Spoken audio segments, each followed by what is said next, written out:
So, hey everybody, I'm Daniel, and we are Team Quiddich. So, our group consists of Sawyer, John, Claire, me, Carly, and Olivia. So, we had many inspirations for our robot design. So, mainly our arm was inspired by a dump truck, the way it picks up things and puts it back down. And so, basically, we designed our robot based off of we challenged ourselves to go on the path of the most obstacles. And so we based our robot design off of the point system. So we tried to improve our speed by adding larger wheels and many other things like that. And our plow, which was later scrapped in the design process, was inspired by a snow plow.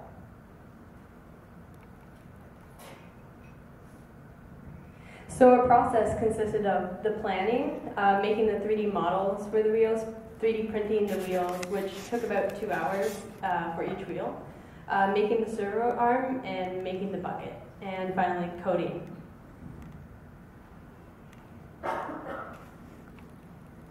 So a significant amount of this challenge was the obstacles involved, not only in the field, but in actually building and programming a robot that could overcome these. And for our team, some of our biggest obstacles were making the wheels that we needed to be faster than what we had hoped would be the speed of the other teams.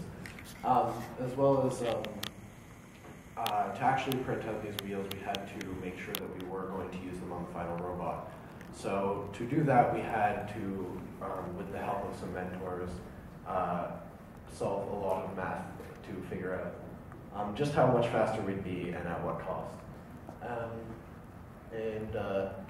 As well as involved in scoring. After we picked up the ball, we had to figure out what we wanted to do with it, because not only was it a challenge to pick up the ball, but after we've done that, if we had used our one motor to pick up the ball, we had no motors left to actually score it. And as well as to actually go through the flat path with all the obstacles. Our first idea was involved building plows to just go straight through it, and actually building that proved to be quite a significant challenge. And the weight of the robot has also been affecting everything in our design, and has been a challenge that we have constantly been needing to manage.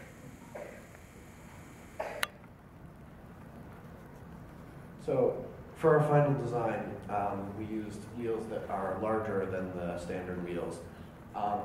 And what we realized in our brainstorming was that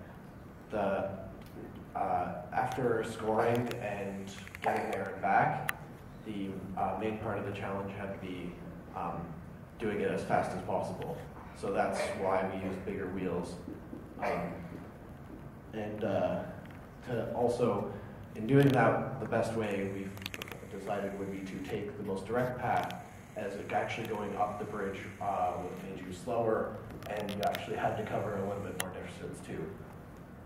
And to actually pick up the ball, we used sort of a spoon-like arm into a cup or bucket or holder of some sort. At that point, we had a plan to actually then dump it into the goal.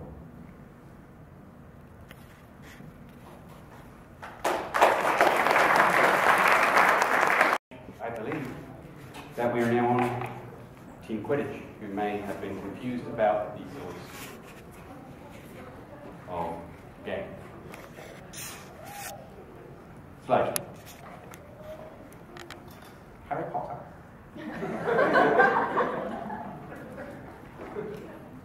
Are we ready? Set. Go. And they're off. And they have the ring in the scoop. This is really rather exciting. And the reeling. It's appropriate that they call themselves.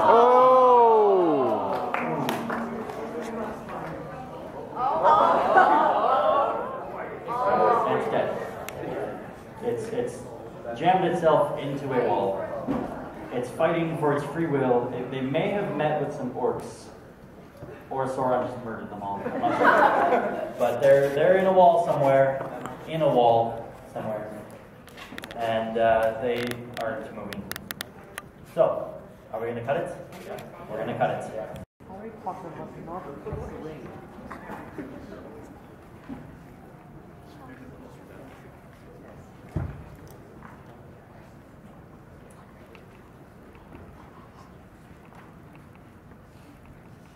And they're off.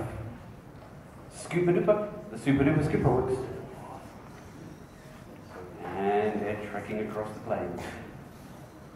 And they cleared the obstacles this time. Oh, they got caught. Oh, come on, you can do it. It's at mile 22 in the marathon. Dobby doesn't want Harry Potter making it to Mount Doom. He seems to have thrown a gigantic rock at his face. And now Harry Potter is moving. Harry Potter is dead. I'm sorry. No more books, guys. Harry ran out of code.